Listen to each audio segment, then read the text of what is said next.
I've spent the past 15 years working with the most highly successful individuals, firstly within my years working in corporate finance and then later in my capacity as a coach. And I can tell you there are 5 clear green flags that actually predict your level of future success. If you have even 2 of these, you can be guaranteed that you are on the path to true wealth. The first green flag is something very simple but incredibly powerful that unfortunately most people actually dismiss. And this is having big goals. Yes, big C-type goals that are almost delusional. And when I talk about C-type goals, these are the things that you don't know how to achieve yet, right? A-type goals, B-type goals, these are things that can move you forward, but they're actually not really requiring much from you in the terms of manifesting, using your mind to engineer a new reality. They're the things that you can put down in your to-do list and you'll know how to do them, or you can figure them out pretty quickly. So things like, I want to buy a new car next year, I want to make a little bit more money, right? Both those things you can figure out, you can create a plan and you'll know how to take action on it. So what I'm talking about is goals that are connected to a bigger purpose. These are the goals that literally will probably make you feel a little bit sweaty when you think about them because they are so big that you're going, how am I ever going to do this? This is the realm where we really get to tap into a higher power of creation. And truly, when we talk about financial reality engineering, this is the realm that we get to play with. And these are the goals that we get to really create extraordinary life-changing results. So research shows that people who set these much bigger goals that are driven by something bigger are more likely to achieve them because they're not just chasing money for the sake of money. They're actually chasing something bigger like an impact or a purpose or some deeper desire or need that's going to be met. Psychologists call this conscientiousness. This is what blends discipline, organization, and long-term vision. So when I'm working with a client and they say, I know my goal sounds a bit delusional, or if I tell other people, they're going to think I'm crazy, my clear response is, good, that is the point. But the key thing here is you need to know why. Because in order to achieve a C-type goal, in order to achieve a goal that others, and maybe even you right now, think is so delusional, you're going to have something in you that is clear enough as to why you're going to keep going even when it's going to get tough. So whether it's building a business that you want to change the lives of millions of people around the world, or you want to create massive financial freedom so that you can pass that on to your family and create real generational wealth, you need something deeper to actually drive you forward because it won't necessarily be an easy path. And I don't mean that to set you up for anything other than success, but it's to say that hurdles and obstacles will be on the path along the way. And that is not a sign to stop. It just means you are creating something new. You're doing something that you don't know how to do already. Because actually, if you did know how to do it, you'd probably have done it. So this is where we're really looking at creating something extraordinary. And that requires a real sense of grit and persistence, and having a clear why to drive you forward and pull you forward towards it is absolute key. So let me tell you that big goals in itself do not matter. They do not guarantee success unless you have this second trait, high agency. You are not sitting back waiting for Prince Charming or Princess Charming to come and save you, to be rescued by the government, by someone else, by a loved one. You are actually turning up and saying, I am the creator of my own reality and I am the one who is going to do this. In other words, you do not wait for the perfect conditions to take action. You get the impulse, you get the desire, and you move. So high agency means that you are the driver of your own reality. You are not the backseat passenger. It means that if something's not working, you take responsibility yourself and you fix it. You don't play victim pointing the finger at other people. You take responsibility for your life. So this really ties in the whole concept of grit as well, like persistence, perseverance, keeping going in the face of any kind of adversity, because again, thanks to trait number 1, you've got a big dream, a big goal, and a big why that is pulling you forward. And now you have the high agency, the independent thought, the independent responsibility to say, I will find a way. Studies show that grit actually determines success much more than raw intelligence does itself, because you say, I am going to find a way no matter what. So if you are the kind of person who says, I am not waiting for anybody to save me, I am not a victim of my circumstances, I am the creator of my own reality, I know clearly where I'm going, and I know I have everything within me to achieve that. Even if I don't know how it's all going to come together just yet, I can see my vision and I just know it's going to happen.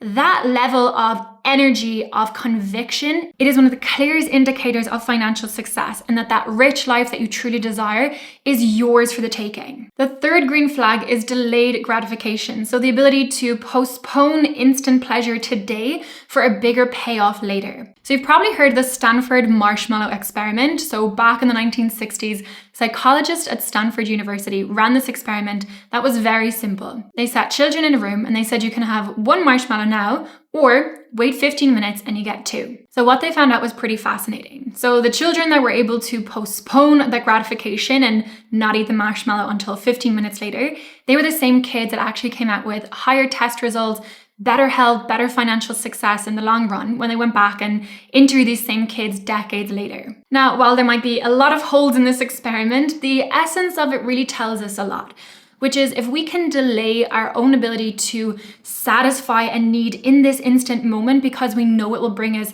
a better outcome long term, we are setting ourselves up to be financially successful way better off. And think about it in your own life. If you were able to look at your own finances and think, okay, I have a goal to reach X amount in my savings or my investments, or to increase my income by this much in the next 6 months. And then an opportunity comes up to go on a girls' trip or to go do something really fun next weekend. You have in that moment an opportunity to say, okay, am I going to allow myself an instant moment of fun and gratification? Or am I actually going to say, you know what, this is not something I'm prioritizing right now because I have bigger goals and dreams, and I'm going to, for now, postpone that in favor of actually achieving them in the long term. Now, if you are someone who's also in business, you will know this also to be true. It requires you to make these constant decisions and these trade-offs when you're building your business. So for example, if you leave a high-paying corporate job like I did, there was a massive payoff between, okay, I can either stay in that job and get my instant gratification of a salary today, or I can say I'm going to postpone that, manage my finances very carefully, and actually look for the long term and say, what is going to get me towards my goal? And that is both the impact goal, the purpose goal, and the financial goal.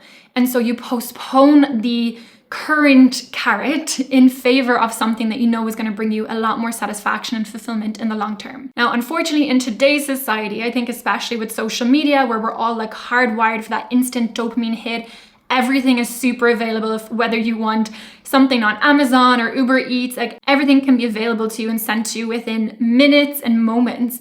So it really requires a lot of self-discipline and self-awareness to say, no, I have a bigger goal, I have an intention, and I'm going to wait until I achieve that. So what I've seen from my own personal experience and having coached so many people around the world is that those who can literally plant their seeds, right, their goals into this fertile earth of the mind and water them and allow this time for them to grow, to take root, to expand, to evolve into what they truly want them to be, i.e. the manifestation, the reality, or the materialization of their goals, those are the people that are more likely to achieve the success that they desire and that they deserve. Now, as I previously mentioned, even when those seeds take that little bit extra longer to take root and to grow than maybe you would like, and you're starting to face these setbacks along the way and things start to feel like it's not working out, this is really what determines the majority of people and separates the crowd. Because if you are able to have this next trait, you are really setting yourself up to skyrocket your success. So the fourth sign is perseverance and courage. So this is all about how you handle failure when it happens. Are you brave enough to face it head on? And how your mind actually is going to interpret it. So every single rich, ultra successful person that I have ever spoken to has experienced an enormous amount of setbacks and so-called failures.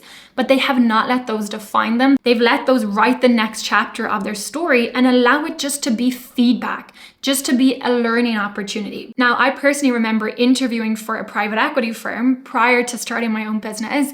And one of the directors was asking me, tell me about a time that you failed. And I actually really struggled. And I was honest with them. And I said, you know what, I've wired my mind so much to think of it either as a win, like it has gone successfully, or I'm learning from this. Like my mind is so hardwired not to see it as a failure or as a bad thing, but more as a redirection, a learning opportunity, or feedback that something isn't working. So how do I change it and make it work? Now, that definitely wasn't the answer they were looking for, but it has definitely supported me on my journey of building a business, because everything is feedback. If you do a launch and it isn't successful, that's just feedback that maybe the marketing wasn't right, the messaging wasn't right, how you're positioning it to your ideal client isn't right. If you are pitching for angel funding or venture capital funding and you're getting door after door after door closed, that isn't a failure. That is just feedback that something needs to change. If you were going to numerous interviews and you were trying to upgrade in your career and move into a higher position and it keeps being a no after a no after a no, again, it's not failure. You're trying. You're just getting feedback that your approach to that whole process needs to change. Now, think about Thomas Edison. He famously said he didn't fail 1,000 times in trying to figure out how the light bulb worked. He just had 1,000 lessons showing him what didn't work. You see, every single setback, every single so-called failure was just a lesson. But the key distinguishing factor isn't just to think, okay, it's a lesson. It's what is the energy that you bring to it when you're moving forward. It needs to be a sense of courage, of perseverance, of absolute self-belief, of I can do this.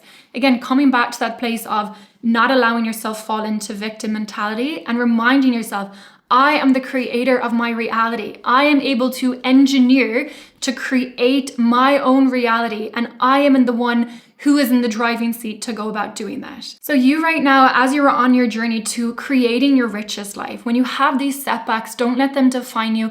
Don't let them keep you down. Merge it with the previous traits that we've talked about, like high agency, delayed gratification, having a clear vision and a clear why, so that you keep moving forward and remind yourself, I can do this. Because the people who are living their dream life are not the ones who never failed, it's the ones that never quit. And this is where our final green flag comes in as the key trigger to accelerate everything. The fifth green flag is being intentional about who you surround yourself with. Now, you'll have heard the sayings of you become the average of the 5 people you spend the most time with, or that your network equals your net worth. But there's a truth to these that go beyond just some nice Instagram or social media quote. Because even when we look at the science, it really backs it up, right? There's something in our brain called mirror neurons that literally begin to imitate by observing what is happening around us. So when you are surrounding yourself by highly ambitious, successful people who are playing the game at a level that you want to be playing at, your brain will literally start to imitate the way that they behave, the habits that they are using, the way they're speaking, how they conduct themselves. And so you're changing and shifting your reality, your identity, in order to align with that, in order to become more on level with them. Now, similarly, if you are surrounding yourself with people who are super negative, constantly doubting things, don't believe in their own ability to create their reality, and that they are very happy to just settle, you will begin to normalize that. And the patterns, the habits, the way they think and the way they look at the world is going to become your normal reality as well. So be really, really careful. And I have personally seen this play out in my own life. I have seen when I have shifted my own circle, when I have put myself into masterminds, into really highly successful communities of other women, everything in my life starts to up level, because it's either I am going to stay at this level of discomfort being not where they are, or I am going to raise my game and meet them there. And that level of tension, of pressure to up your game is actually so incredible. It's not just some flimsy motivating element. It will actually be something that helps you to engineer a new financial reality for yourself, because you're engineering a new identity for yourself. So very simply, just ask yourself right now, when you look around your own community, are the people in my life pushing me forward, or are they pulling me back? And it's a hard question to ask, especially if you're surrounded by a lot of loved ones, but you've got to be honest with yourself. And it doesn't mean you have to cut everyone out, but you definitely have to become very aware and conscious of how much time you're spending with them. And when you are around them, to have the guards at your gate of your subconscious mind very well attuned to say, okay, I'm going to be intentional about spending time with these people, but I am not going to let their language, their thoughts, their habits go into my subconscious mind as truth. I'm going to intentionally spend time with them and then move on. And then when you go around the people that are playing the game at the level that you want and are super successful and rich and living the life that you dream of, allow your brain to be a sponge, allow your subconscious mind to be totally open and soak in all the genius that you can pick up from them. And I've laid out the 5 green flags here. So having big goals, having high agency, delayed gratification, perseverance, and an intentional soul circle. And when you bring all these together, it's like having a unbroken roadmap to the summit of your financial success. So if you see these 5 green flags in your own life, get excited, take it as a sign that you're on the right path. If there are some areas that you know stand for improvement and that there's areas that you need to work on, then double down and just take it as an invitation to actually fine-tune things so that you can set yourself up for future financial success. But there is one thing, no matter what you take away from this video, that you cannot afford to do, and that is wait. Successful people take action. They usually take messy action because, again, your big vision, you don't know how exactly it's going to come into form, but you damn sure won't make it happen if you sit there waiting and wondering. Now, I'll link some additional resources down below in the description so you can go check them out if you were ready to be supported on that journey, or if you want to continue this momentum that you have going, be sure you check out the next video here. Thank you so much as always for watching, and I'll see you then.